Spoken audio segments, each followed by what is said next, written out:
ओमकार वापस से कमरे में आता है तो देखता है कि समायरा उसके बेड पर सोई हुई थी। तो वो उसे अपनी बाहों में उठाता है और उसके ऐसा करने से समायरा हैरान सी झट से अपनी आंखों को खोल देती है और कहती है, ये क्या कर रहे हो तुम? ओमकार बिना उसे कोई जवाब दिए उसे ले जाकर पास में पड़े सोफे पर पटक देता है और वापस बेड की ओर चल देता है। समायरा जल्दी से खड़ी होती है और कहती है, ये सब क्या है? तुमने मुझे हाथ कैसे लगाया? ओमकार बिना उसकी तरफ देखे बेड पर लेटते हुए कहता है, क्योंकि तुम मेरी चीज़ पर अपना हक समझ रही थी और ये बेड मेरा है और जब तक तुम यहाँ हो तब तक तुम्हें यहाँ नहीं वहाँ सोफे पर सोना होगा। समायरा सोफे की तरफ देखती है और फिर ओमकार की तरफ देखते हुए कहती है, ये तय नहीं हुआ था कि मुझे सोफे पर सोना होगा? ओमकार उसकी तरफ देखता है और कहता है, और ये भी तय नहीं हुआ था कि तुम यहाँ बेड पर सोओगी। समायरा उसे घूर कर देखती है और मन ही मन उसे कोसते हुए सोफे की ओर चल देती है और उसे ऐसे चिढ़ता देख ओमकार मन ही मन मुस्कुरा देता है और आराम से बेड पर लेटते हुए आंखों को बंद कर लेता है। और वहीं समायरा सोफे पर अनबने ढंग से लेटी हुई थी और उसे सोफे पर सोने की आदत जो नहीं थी, पर अब वो कर भी क्या सकती थी, आखिर उसका पति था ही ऐसा। अगली सुबह सूरज अपने नए दिन की किरणों के साथ उगता है और उसके उगने के साथ ही ओमकार भी उठ जाता है और बाथरूम के अंदर घुस जाता है। और वहीं समायरा थकान और रात भर ठीक से ना सोने के कारण अभी सो रही थी। ओमकार नहाकर बाहर निकलता है और सहसा ही उसकी नज़र सो रही समायरा पर चली जाती है और वो उसे देख अपना सिर हिला देता है और अलमारी से कपड़े निकाल तैयार होने लग जाता है। वहीं समायरा की आंख भी खुल जाती है और जब वो उठने लगती है तो उसे अपनी पीठ में दर्द महसूस होता है और वो बिल्कुल धीरे से उठकर बैठ जाती है और अपना हाथ पीठ पर रख हल्का हल्का दबाने लग जाती है।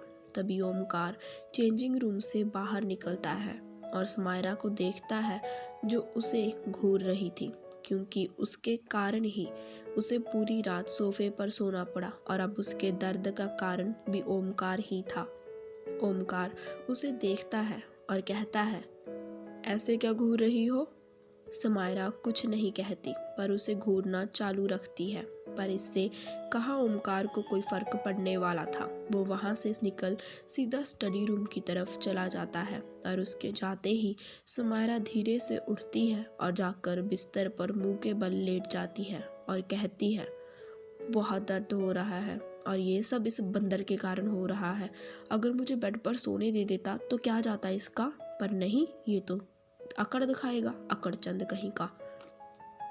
समायरा ओमकार को कोसे जा रही थी, तभी कोई उसके कमरे का दरवाज़ा खटखटाता है और समायरा उठकर बैठ जाती है और अलका जी और नायरा अंदर आती हैं।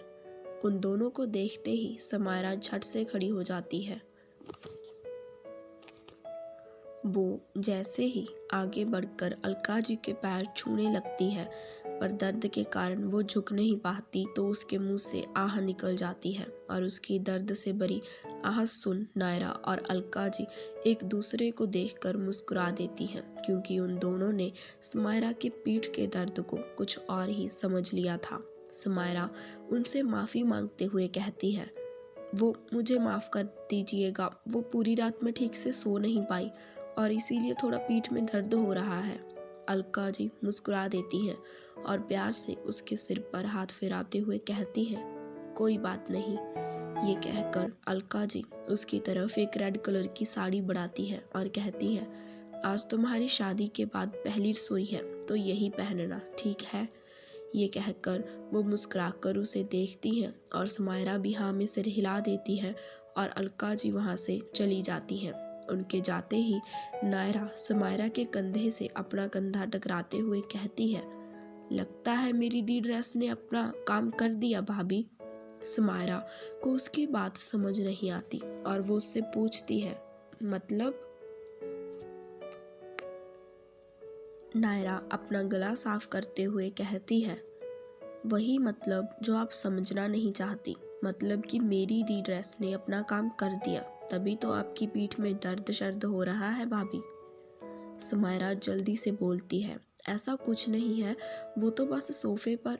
ये कहते हुए समायरा रुक जाती है, क्योंकि वो किसी को नहीं बता सकती थी कि वो दोनों अलग अलग सोते हैं और ओमकार और उसकी कॉन्ट्रैक्ट मैरिज है।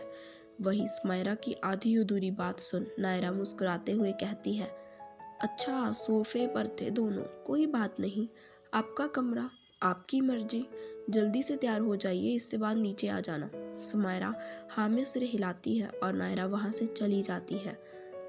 कुछ देर बाद समायरा बाथरूम से बाहर निकलती है। उसने अलका जी की दी हुई लाल रंग की साड़ी पहनी हुई थी, जिसमें वो बहुत खूबसूरत लग रही थी। समायरा मिरर के सामने आती है और तैयार होने लग जाती है। समायरा बहुत ही सिंपल तरीके से तैयार होकर नीचे जाती है और अलका जी के पास चली जाती है, जो उसे रसोई घर में लेकर जाती है और कहती है, समायरा बेटा, आज आपकी पहली रसोई है तो कुछ भी मीठा बना लेना, और अगर आपको कोई मदद चाहिए हो तो बाकी के सर्वेंट और नायरा यहीं पर है। समायरा हाँ में सिर हिलाती है और कुछ मीठा बनाने लग जाती है। घर के सारे सदस्य एक एक कर बाहर आते हैं और टेबल के पास लगी चेयर्स पर जाकर बैठ जाते हैं।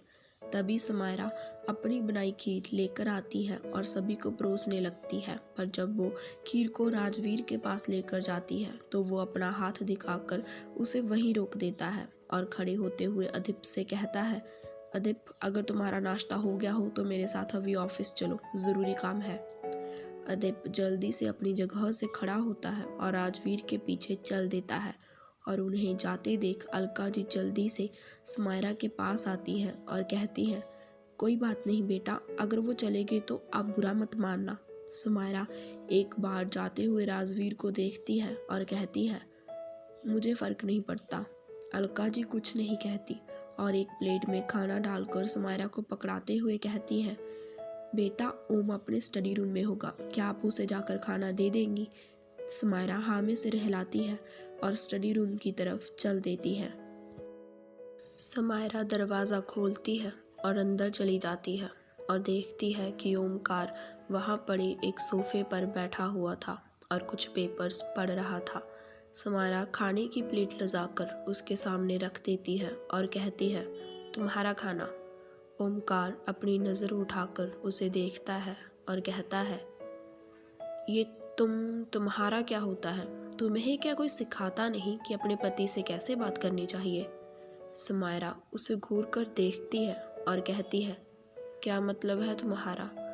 फिर से तुम्हारा, तुम्हें किसी ने सिखाया नहीं कि अपने पति को आप कहकर बुलाते हैं? ओमकार खाने की प्लेट अपने सामने करते हुए कहता है तो समायरा उसे आंखें छोटी किए देखती है और आगे कहती है, कल रात किसी ने मुझसे कहा था कि हमारी प्यार वाली शादी नहीं हुई है, तो अब क्यों वो इंसान मुझसे ये उम्मीद कर रहा है कि मैं उसको इज्जत दूं? ये कहकर समायरा वहाँ से जाने के लिए मुड़ती है तो ओमकार उसका हाथ पकड़कर उसे अपनी तरफ खींच लेता है और कहता है, वाइफी, कहाँ जा रही हो? अच्छा, नाराज़ मत हो, कल रात के लिए सॉरी, मैं कुछ ज़्यादा ही रूड हो गया था। ओमकार के इस तरह खींचने के कारण समायरा आधी उस पर झुकी हुई थी और वो अजीब नज़रों से उसे घूरे जा रही थी, क्योंकि उसे समझ नहीं आ रहा था कि इस इंसान की टोन एक पल में कैसे बदल गई और अब वो इतना स्वीट होने का नाटक क्यों कर रहा था। समायरा के कुछ न कहने पर ओमकार उसके गाल पर हाथ रखे बड़े प्यार से कहता है, क्या तुमने खाना खाया? समायरा अभी भी उसे देखे जा रही थी और वो कहती है, ये तुम्हें क्या हो गया है? सुबह सुबह कोई नशा वशा करके बैठे हो क्या? ओमकार मुस्कुरा देता है और समायरा के गाल पर हल्के से अपने होठों को रख देता है और उसके ऐसा करते ही समायरा की आंखें फैल जाती है। उसे तो जैसे कोई सदमा लग गया था। वो कुछ कहने ही जा रही थी कि नायरा, जो कि दरवाजे के पास खड़ी थी, अपनी आंखों पर हाथ रखे कमरे के अंदर आती है और उसे देखते ही समायरा झट से सीधी खड़ी हो जाती है और ओमकार भी उसे छोड़ देता है। नायरा अपने हाथों से अपनी आंखों को ढके कहती है, मुझे माफ़ कर देना आप लोग, मैं डिस्टर्ब नहीं करना चाहती थी, पर भाभी मैं आपको बुलाने आई थी, पर अगर आप लोग बिजी हैं तो मैं यहाँ से चली जाती हूँ। समायरा कुछ बोलने ही वाली थी कि ओमकार बीच में ही बोल पड़ता है, हाँ नायू, अभी तुम जाओ यहाँ से, तुम्हारी भाभी थोड़ी देर में आ जाएगी। ओमकार की बात सुन नायरा झट से हाँ में सिर हिलाती है और वहाँ से नीचे भाग जाती है। और उसके जाते ही समायरा अपने हाथ बांधे ओमकार की तरफ देखती है तो ओमकार कहता है, अभी जो कुछ भी हुआ उसे गलत मत समझ लेना, वो तो बस नायरा वहाँ खड़ी थी और मैं नहीं चाहता था कि उसे हमारी शादी की असलियत का कुछ भी पता चले, इसीलिए बस थोड़ा सा नाटक किया।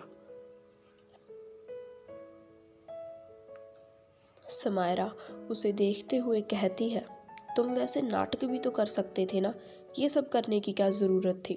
ये कहते हुए समायरा अपने गाल की तरफ इशारा करती है जहाँ पर अभी अभी ओमकार ने उसे किस किया था। और उसकी बात सुन ओमकार अपनी जगह से खड़ा होता है और उसकी तरफ अपने कदम बढ़ाते हुए कहता है, मुझे ऐसा करना था तो मैंने कर दिया, और वो मैंने नायरा को दिखाने के लिए तो बिल्कुल भी नहीं किया। समायरा अपनी आंखों को बड़ा किए उसे देखती है और कहती है, तुम तुम कितने बेशर्म हो ओमकार,